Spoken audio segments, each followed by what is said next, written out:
Question number 4 2.7 का हमारे पास है the sum of the two numbers is 11 and sum of their square is 65 find the numbers. अब जो कंडीशन गिवन है वो ये है कि दो नंबर्स हैं, उनका सम जो है वो 11 के इक्वल है और उनका अगर स्क्वायर हम लेते हैं तो वो हमारे पास 65 के इक्वल है। हमने वो नंबर फाइंड करना है। तो सोल्यूशन में हम क्या लिख देंगे कि let the first number is equal to x. First number x है, ठीक है। लेट द सेकंड नंबर जो है वो हमारे पास क्या है, वाई है। ये हमने सपोज कर लिया। अब स्टूडेंट्स जो फर्स्ट कंडीशन है वो है कि इन दोनों का जो सम है यानी एक्स प्लस वाई जो है वो इक्वल किसके होगा, 11 के। तो इधर हम लिख लेते हैं अकॉर्डिंग टू द कंडीशन, ठीक है। हमारे पास जो है वो क्या है, एक्स प्लस वाई जो है वो हमारे पास इक्वल है 11 के। ये हमारे पास क्वेश्चन में गिवन है, इसको हम इक्वेशन 1 कह देंगे। जो सेकंड कंडीशन है वो ये है कि इन दोनों का सम जो है उसका स्क्वायर यानी x square plus y square जो है वो इक्वल है 65 की। ये हमारे पास सेकंड कंडीशन है। तो इधर हम लिख लेते हैं according to the second condition, ठीक है। हमारे पास ये गिवन है कि x square plus y square is equal to 65। इसको हम इक्वेशन 2 का नाम दे देंगे। स्टूडेंट्स इस तरह के क्वेश्चन हमने 2.6 एक्सरसाइज में भी किए जिसमें हमने एक्स और वाई की वैल्यू को फाइंड की थी दो इक्वेशन को बनाकर। तो इसमें भी हम इसी तरह करते हैं। अब फर्स्ट इक्वेशन से हम क्या करेंगे, या एक्स की वैल्यू फाइंड करेंगे या वाई की, उसको हमने सेकेंड इक्वेशन में पुट कर लेना। तो हम यहाँ लिख देते हैं एक्स प्लस वाई जो first equation is equal to 11 है। वाई इधर ही रहेगा, एक्स को इस तरफ ले जाएंगे तो क्या हो जाएगा, 11 माइनस एक्स हो जाएगा, ठीक है, इस तरीके से।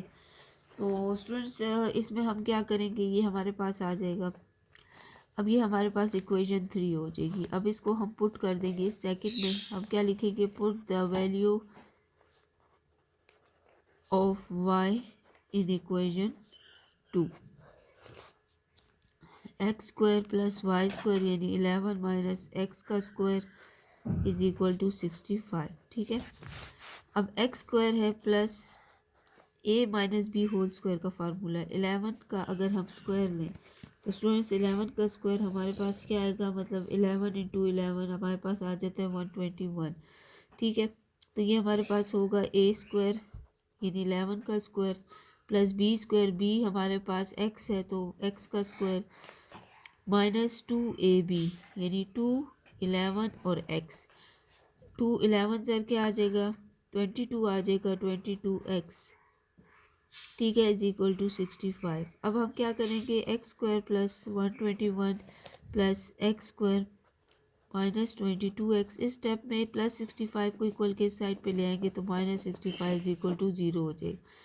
अब जो एक्स स्क्वायर की टर्म है उसको हम कंबाइन लिख लेते हैं। ये भी एक्स स्क्वायर है, ये भी एक्स स्क्वायर, इसको लिख लेते हैं। माइनस 22x को इसी तरह रहने दें और ये प्लस 121 है, ठीक है, और माइनस 65 है। इसको सॉल्व कर देंगे स्टूडेंट्स। इसके साथ कोई कांस्टेंट टर्म नहीं है तो ये 1 कंसिडर होगी तो ये 2x स्क्वायर हो जाएगा। ये माइनस 22x के साथ और दूसरा कोई नंबर नहीं है तो इसको हम इसी तरह लिख देंगे।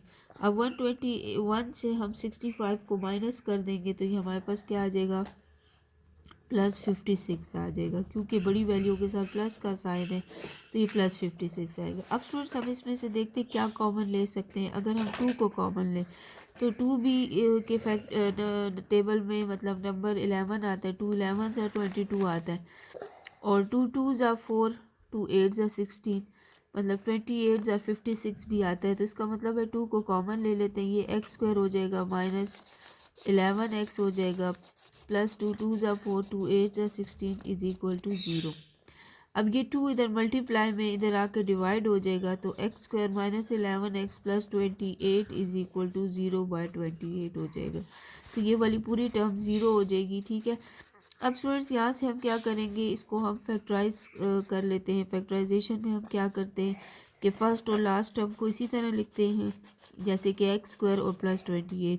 फिर हम क्या करते हैं, फर्स्ट और लास्ट नंबर को मल्टीप्लाई भी करते हैं। एक्स स्क्वायर के साथ कोई नंबर नहीं है, 1 है, तो इसका मतलब है 28 को 1 से मल्टीप्लाई करें तो 28 आएगा। तो दो ऐसे नंबर जिसको मल्टीप्लाई करने से 28 एक्स स्क्वायर आए और ऐड या सब्ट्रैक्ट करने से -11 एक्स आए। ठीक है, फैक्टराइजेशन हम इस तरीके से करते हैं। तो स्टूडेंट्स इसमें हम क्या करेंगे, दो ऐसे नंबर जिसमें 28 आए तो 8 4 ज़ा क्या होता है हमारे पास 32 होता है, 4 7 ज़ा 28 होता है। ठीक है, तो 7 को अगर 4 से मल्टीप्लाई करें तो 28 आएगा और 7 को अगर 4 के साथ प्लस करें तो क्या आ जाएगा, 11 भी आ जाता है। तो इसका मतलब है दो नंबर जो है वो हमारे पास, अब स्टूडेंट्स यहाँ -11 है तो बड़ी वैल्यू के साथ हम माइनस का साइन लगाएंगे, -11 और -4x लिख देंगे। ठीक है, क्योंकि 7 में 4 प्लस करेंगे तो 11 आएगा। अब स्टूडेंट्स एक्स स्क्वायर -7x में से x कॉमन ले लेंगे तो अंदर x -7 आ जाएगा। यहाँ से -4 को कॉमन ले लेंगे x। अब स्टूडेंट्स ये प्लस माइनस कॉमन है तो अंदर माइनस लिखें, क्योंकि माइनस माइनस वापस प्लस आना चाहिए। 4 7 से 28 इज इक्वल टू 0। अब ठीक है, अब हम इनमें से कॉमन को एक दफ़ा लिख लेते हैं, x -7 और x -4 इज इक्वल टू 0। अब x -7 को इक्वल टू 0 लिख लेते हैं। इससे ये होगा कि x की वैल्यू -7 है तो ये +7 हो जाएगा।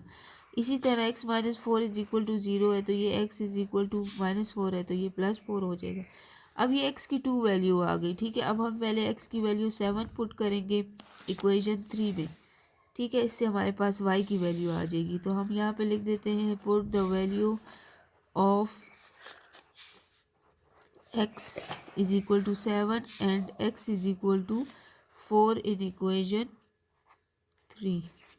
तो y is equal to पहले 11 माइनस 7 पुट कर देते हैं, फिर y is equal to 11 minus 4 put कर देते हैं। तो 11 में से अगर हम 7 को माइनस कर देते हैं तो हमारे पास क्या आ जाता है, 4 आ जाता है। तो y की वैल्यू 4 आ जाएगी। यहाँ से 11 में से अगर 4 को माइनस कर देते हैं तो ये हमारे पास क्या आ जाता है, 7 आ जाता है। तो स्टूडेंट्स x की वैल्यू जो है वो हमारे पास सोल्यूशन सेट में क्या लिख देंगे, एक x की वैल्यू हमारे पास 7 आई थी, जब हमने उसको पुट किया तो उससे 4 आ गया y की वैल्यू।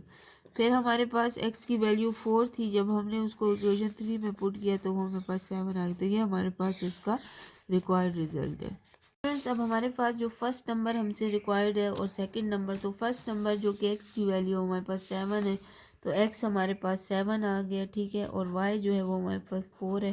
तो ये दो हमारे पास रिक्वायर्ड नंबर हैं। ठीक है।